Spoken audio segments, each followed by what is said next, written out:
I want you to picture a river. See it in your mind's eye.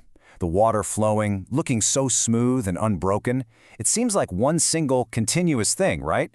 Carving its path through the land. It feels solid, unified. But I'm here to tell you that what you're seeing, it's a grand illusion. Because if we could just zoom in, way in, past the limits of what our eyes can see, that smooth, calm surface would just dissolve.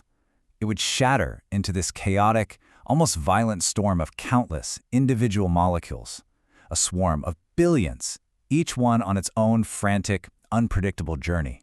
So, which one is the truth? Is it the river, or is it the swarm? You see, the real challenge in understanding fluids is figuring out how to connect these two completely different pictures of reality. And believe me, this isn't just some philosophical puzzle. It's fundamental to how we model everything, from the weather outside your window to the very blood flowing in your veins.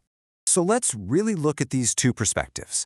On one side, you've got the continuum view. This is the world you experience every day. Water and air are just seamless substances, where you can talk about the velocity or the density at any single point you choose. But then on the other side, there's the discrete view, what's really happening on a microscopic level. And down there are no smooth properties. They're just trillions of individual particles bouncing off each other. So the question is, how on earth do we reconcile the illusion with the reality? Think of it like a pointillist painting, the kind made up of tiny dots. From across the room, you see this rich, complete picture. A park, a boat on the water. But as you walk right up to the canvas, the image completely vanishes. All you can see are thousands of separate, distinct dots of color. The fluid you see every day, that's the painting. The molecules, they're the dots. So let's step into that world of dots for a moment. I want you to imagine a tiny bit of air, not as empty space, but as this crazy three-dimensional game of billiards being played with countless molecules. They're all moving at incredible speeds, and their behavior is all about statistical patterns. What you call temperature, that's really just a measure of their average kinetic energy. The hotter it gets, the more frantic their dance becomes. Now, here's what's truly interesting about this dance. There's a concept called the mean free path. It's simply the average distance a single molecule travels all by itself before it smacks into a neighbor. For the air around you right now, that distance is a tiny 68 nanometers. But the key is, it's not zero. And that tiny distance, that's our first real clue, our first crucial link between the microscopic world of particles and the macroscopic world you can actually see. So, how do you get something as smooth and steady as air pressure out of all that chaos? Well, picture a wall. Every single second, trillions upon trillions of molecules are just slamming into its surface. Each individual impact is nothing, a tiny insignificant push. But the statistical average of all those random impacts, all happening at once, creates a constant, stable force. And that is pressure. It's a kind of statistical miracle, a macroscopic ghost born from microscopic chaos. This brings us to the most important question of all. We've got the painting, the continuum view, and we've got the dots, the discrete molecules. So when is it okay to just step back and treat the fluid as a smooth, continuous whole? When can we afford to just ignore the chaos? The answer, it turns out, is found in a brilliant, almost deceptively simple ratio. It's called the Knudsen number. You can think of the Knudsen number, or K, as a referee.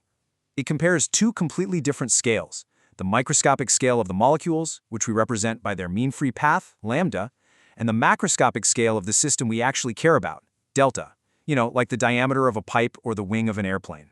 And this table here basically lays out the rules of the game. When the Knudsen number is really small, it means the molecules are colliding with each other way more often than they're interacting with the walls of the system. They act together as a collective, and in that case, the continuum model works perfectly. That's your river. But when the Knudsen number is large, it means a molecule will probably fly all the way across the system without ever hitting another one. It's a world of lonely projectiles, kind of like in the vacuum of outer space. In that world, you have to use the discrete model. And just to put that into perspective for you, in that continuum regime, a single molecule will go through millions of collisions just while traveling across the main length of the system. It's this constant communication, this constant interaction that forces all the particles to act as one unified collective whole. That is what creates the smooth illusion you perceive. Now this is where the physics gets truly elegant. You see, the Knudsen number doesn't just exist on its own. It's connected to two other giants of fluid mechanics, the Mach number, which compares an object's speed to the speed of sound, and the Reynolds number, which helps us predict when a flow will become chaotic and turbulent.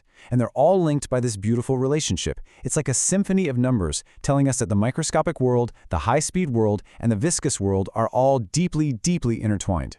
Let's put this to a real-world test. A spacecraft re-entering the atmosphere. It's traveling at an unbelievably high Mach number. Up at that altitude, the air is extremely thin, which gives it a very low Reynolds number. Well, our symphony of numbers tells us that this combination results in a very large Knudsen number. The air no longer behaves like a fluid at all. It acts like a spray of individual particles. And understanding this, it's not academic. It is the difference between a safe landing and total disaster. So, let's bring it all back together. That smooth, continuous fluid we see, it's what we call an emergent property. It's a beautiful illusion that arises from the statistical dance of countless particles. This illusion holds up just as long as the world we're looking at is much, much larger than the mean free path of its molecules. And the Knudsen number, well, that's the master key. It's the simple ratio that tells us precisely when we can trust the illusion and when we have to face the chaotic reality of the dots. And that leaves us with one final thought. We've just seen how the orderly, predictable river is really a kind of phantom, born from the unimaginable chaos of the molecular world. It should make you wonder, what other solid certainties in your life are just a convenient illusion, a truth that only holds up because you haven't zoomed in far enough? What else is just a matter of scale?